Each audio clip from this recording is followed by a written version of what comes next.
17 de setembro, quarta-feira, na sequência de uma noite muito complicada na Luz, o Benfica perdeu com o Qarabag, algo que ditou a saída então de Bruno Lage. Estamos aqui com o Humberto Ferreira para mais um tema do dia. Humberto, como é que aconteceu tudo assim tão rápido? Bom dia, Pedro. Eu acho que Rui Costa sintetizou com breves palavras a sua decisão para despedir Bruno Lage e chegar ao fim de linha Bruno Lage. Foi uma semana muito dura para o Benfica. Ainda assim, eu acho que acaba por ser um bocado contraproducente na ótica da continuidade de projetos. Bruno Lage ser despedido depois de um empate contra o Santa Clara e de uma derrota diante da equipa do Qarabag. E eu acho que há todo um processo para trás que faz com que esta situação tenha sido levada ao extremo. E a forma como o Benfica perdeu pontos nos dois jogos, quer o empate com o Santa Clara, depois de estar a ganhar 1-0, depois de estar a jogar desde os 30 minutos com mais um jogador, foi algo que foi muito penalizado, apesar de ser um erro de Otamendi. Parece que é aquela expressão de que quando tudo está mal, a lei de Murphy, tudo corre mesmo mal e pode piorar. E portanto, quando se achava que podia não piorar, e até Bruno Lage na conferência de imprensa tinha dado a entender que a equipa ia voltar a jogar bem e ia ganhar por muitos golos de diferença, de repente o Benfica em 16 minutos está a ganhar por 2-0 e depois acaba por... A própria primeira parte o Benfica não sai para o intervalo a perder, com manifesta sorte e vários lances de grau muito difícil para Trubin. Portanto, é uma equipa que se eclipsa e eu acho que é esta situação que faz com que Rui Costa e também Bruno Lage tenham chegado a este entendimento de fim de linha. Eu não acredito que possa ser apenas a equipa, acho que é um lado um bocado estrutural. Possivelmente neste campo final a equipa já não aceitaria as ideias de Bruno Lage, ou melhor, não tanto as ideias, eu acho que o próprio treinador chegou a um ponto em que não sabia bem o que pedir à equipa. E essa situação de dúvida gerou a que os próprios jogadores não tivessem o melhor entendimento das ideias de Bruno Lage, e eu acho que esta entrada completamente em falso faz com que Rui Costa tome esta decisão. Já no ano passado tomou uma decisão de despedir um treinador numa fase muito inicial da época, quando saiu Roger Schmidt nos últimos dias de agosto, e portanto agora Rui Costa entende que é o momento para tomar a mesma medida e escuda-se com a situação de que é para não perder todo o planeamento de época. No entanto, há aqui situações que são bastante... são situações bastante peculiares que fazem com que esta situação se precipite nesta altura. O Benfica está a um mês de eleições, há muito ruído em torno da forma como joga a equipa principal e, pese embora o Benfica seja um clube eclético e tenha muitas modalidades, é o futebol que é o alavanque. E Rui Costa sabe que todo este arranque de campeonato e toda esta situação o deixa numa posição bastante frágil, e eu acredito que foi também para procurar a ruptura que acabou por se precipitar esta saída de Bruno Lage depois da derrota frente ao Qarabag, que eu recordo, se olharmos numa linha final, as pessoas podem achar que se calhar são apenas 2 desaires, mas não são apenas 2 desaires. O Benfica, possivelmente na sua história, vai ser difícil encontrar uma derrota que seja tão pesada na ótica dos adeptos sentirem uma derrota pesada como esta diante da equipa do Qarabag. Estamos a falar de uma equipa que, por exemplo, na casa das apostas ou na casa das previsões não tinha qualquer hipótese sequer de pontuar na Luz, não tem qualquer previsão de chegar longe nas competições europeias e de repente acaba de ganhar no Benfica, no Estádio da Luz, depois de estar a perder por 2-0. É algo que, na ótica dos adeptos, o próprio Rui Costa também sente que os adeptos precisavam que ele fizesse algo, e esse algo foi despedir o treinador. Achas que Bruno Lage não soube controlar o grupo? Eu acho que, mais do que não saber controlar o grupo, eu acho que Bruno Lage não soube separar-se das eleições, do ruído que existia de fora, e ficou muito preocupado na forma como comunicava para fora do que propriamente comunicava para dentro. É óbvio que nós não sabemos aquilo que ele diz aos jogadores, as palestras que ele tem com a equipa, mas a forma como se detalhava pormenorizadamente para as conferências de imprensa, com um bloco de notas, há até declarações que parece que são lidas quando ele tem na conferência de imprensa, é revelador de alguém que está mais preocupado em tentar segurar-se o barulho que possa sair de fora do que propriamente convencer os seus jogadores naquilo que ele quer que eles apresentem em campo. E eu acho que esse foi um dos grandes pecados capitais de Bruno Lage nesta fase da época. A forma como rapidamente perdeu o controle quando estava no banco, para barafustar com os adeptos, a reclamar sobre as críticas que os adeptos podem fazer.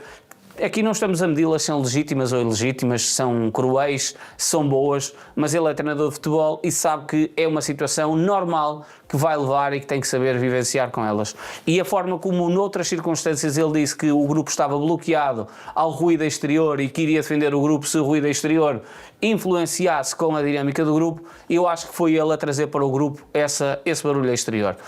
Como se escudava a falar de Bernardo Silva numa das últimas vezes, elogiou de forma, eu diria, de pedestal, a forma como a equipa do Benfica agiu no mercado de transferências, a dizer que se satisfez como treinador, foi a primeira vez como treinador, ficou satisfeito que uma direção lhe deu aquilo que ele desejava para num mercado de verão, quando a seguir ao Benfica conquistar a Supertaça, ele disse que não percebia porque é que se falava de um médio criativo para o Benfica e de repente aparece o Dakov e já tinha falado sobre o desejo de ter João Félix e houve Tiago Almada. Portanto, eu acho que houve demasiada preocupação de Bruno Lage e não houve coerência também nessa forma de agir de Bruno Lage de fora para dentro e trouxe muita coisa para dentro da equipa, e eu acho que essa situação foi no ponto final também sentida por parte dos jogadores. Por muito que sejam jogadores de passagem, que sejam jogadores que, se olharmos,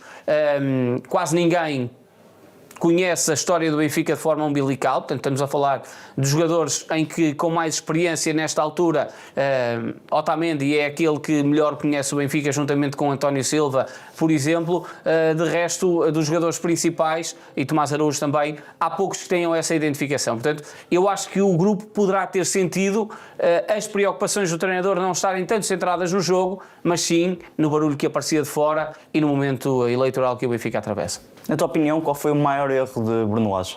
Esse foi um dos maiores erros de Bruno Lage. Simultaneamente, depois, nós nunca conseguíamos perceber bem, e quando um treinador diz que não tem tempo para treinar, não houve tempo para planear a época, não houve tempo e que a equipa corre contra o tempo, quando invariavelmente apresenta mudanças táticas de jogo para jogo, ora com dois avançados, ora com um avançado, ora com um avançado a jogar atrás do outro avançado, ora com um criativo, eu acho que, e não sendo eu treinador, se posso estar aqui a meter-me em seara alheia, eu acho que é contraproducente quando alguém diz que não tem tempo para treinar e que está a correr contra o tempo, não se consegue, no fundo, solidificar num sistema e numa forma de jogar. E esse, nesta fase do campeonato, eu acho que foi um dos pecados capitais de Bruno Lage. Foi nunca percebermos o que é que efetivamente a equipa queria fazer com o treinador, ou o que é que o treinador queria que a equipa fizesse com ele. Porque não havia uma identificação de jogo por parte do Benfica. Era conforme o adversário, e essa situação é normal, mas eu acho que neste início de época tão especial que o Benfica teve, em que teve 15 dias de férias depois do Mundial de Clubes, teve que preparar jogos absolutamente decisivos, como Champions League, a entrada para a fase de grupos da Liga dos Campeões, a Supertaça em tempo recorde, a forma como o Benfica tinha que solidificar os seus processos não devia de ser tão uniforme, ou devia ser mais uniforme. E foi algo que eu diria que os primeiros resultados e o facto do Benfica não sofrer golos esconderam alguns desses problemas. E se olharmos, o Benfica tinha uma solidez defensiva muito assente em jogadores que já lá estavam. Samuel Dal conhecia a equipa, Otamendi, António Silva, Dedic enquadrou-se muito bem e depois Trubin. Portanto, havia referências, e o próprio Florentino, que também ainda esteve nessa fase inicial. Mas eu acho que esta forma de trabalhar numa corrida contra o tempo foi algo que, precisamente quando teve mais tempo, que foi a seguir à paragem, foi um pecado capital do próprio Bruno Lage, simultaneamente com esta gestão de dentro para fora e de fora para dentro que acabou por trazer para a equipa. Achas que Rui Costa tomou a melhor decisão?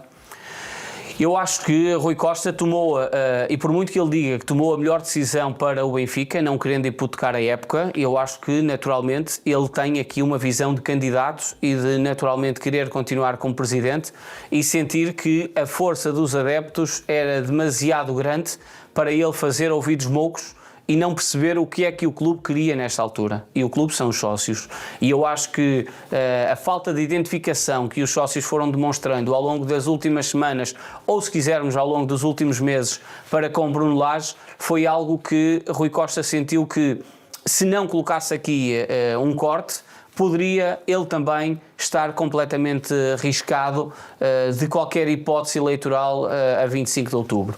E eu acho que o Rui Costa, a forma como explica a saída de Bruno Lage, acaba por não ser também totalmente bem pensada. Ele tem uma declaração, depois respondeu às perguntas dos jornalistas, a certa altura dá a entender que, apesar de algumas críticas, não fazia sentido não manter Bruno Lage no comando técnico por causa da performance no Mundial de Clubes, por não haver tempo de preparação de uma equipa com um novo treinador para a nova época e, simultaneamente, diz ele, pelo facto do Benfica ser mantido nas frentes até às últimas jornadas. Mas importa dizer que o Benfica está na frente do campeonato, mas acaba por desperdiçar uma oportunidade de ficar isolado antes mesmo de receber o Sporting, depois de ter empatado em casa com o Arouca. O Benfica esteve a ganhar a Taça de Portugal até aos últimos instantes e depois acaba por perder a Taça de Portugal no prolongamento. Portanto, eu acho que esta expressão de que esteve até ao fim a lutar por títulos é demasiado redutora se olharmos por cima da árvore e percebermos porque é que o Benfica não conseguiu conquistar títulos na última temporada, além da Taça da Liga. E Rui Costa, num momento ontem na conferência de imprensa, dá um bocado a entender que chegou a pensar na hipótese de tirar Bruno Lage de comando técnico no início da temporada, mas que isso não aconteceu porque poderia hipotecar o curto tempo que o novo treinador teria para iniciar a época, mas o que é certo é que o Benfica consegue num primeiro mês atingir todos os objetivos que tem, e se as coisas aparentemente estavam bem, esta semana acabou por trazer à tona tudo de mal que podia existir. E eu acho que a não continuidade de Bruno Lage é uma boa decisão de Rui Costa, mas simultaneamente também o coloca numa posição frágil ao fazer desta forma e ao dizer que depois de tudo parecer estar bem, com vários jogos sem perder e sem golos sofridos, numa semana e uma semana dura, o que traduz neste despedimento é algo que também coloca o Rui Costa numa posição frágil, até neste lado comunicacional, porque no fundo não há aqui uma coerência. Se tudo está bem, numa semana tudo parece ficar completamente desajustado e mal, e eu acredito que aquela conversa pode não ter sido das melhores, mas há de ter sido, se calhar, um bocadinho franca entre os dois. Fala-se agora de José Mourinho para o cargo. Achas que o Special One vai ser o escolhido por Rui Costa? Eu acho que vai ser escolhido por Rui Costa, o José Mourinho. A forma como o José Mourinho falou do Benfica nas partidas até contra o Fenerbahçe, quer seja na Eusébio Cup, quer seja também depois na eliminatória da Liga dos Campeões, quase que piscou o olho, se assim quisermos dizer. Simultaneamente, José Mourinho sabe que de alguma forma poderá estar prometido por Pedro Proença para assumir um cargo de selecionador nacional. Mas ainda assim eu acho que é o nome melhor posicionado para assumir o comando técnico do Benfica, porque o próprio Rui Costa, há muita gente que diz que ele é consensual. Eu diria que na parte dos adeptos não haverá um consenso assim tão seguro. Eu acho que os adeptos vão olhar para Mourinho com alguma desconfiança, até em virtude do que ele por vezes não conseguiu fazer nas equipas onde esteve, por ter alguns jogadores mais consagrados na equipa, e esse vai ser um ponto basilar. Se José Mourinho for o escolhido, a forma como o grupo vai conseguir agregar as ideias de Mourinho e absorver as ideias de José Mourinho. É um treinador, eu diria que, em virtude de tudo aquilo que fez, inquestionável. Não sei se nesta altura pode ser a melhor opção para o Benfica. Acho que, mediante as opções que estão disponíveis, vai ser um nome muito forte que Rui Costa vai querer trazer para cima da mesa, até pela força que o impacto do nome José Mourinho possa ter no plantel, querendo ele dar este choque térmico também à sua equipa. Eu acredito que José Mourinho deva ser o escolhido e deva ser anunciado também nas próximas horas, esteja no comando técnico do Benfica já na partida diante do Aves Futebol Sado. Obrigado, Humberto. Esta quarta-feira não percam mais um episódio de Negócio Mistério. Fiquem connosco, fiquem com o 00.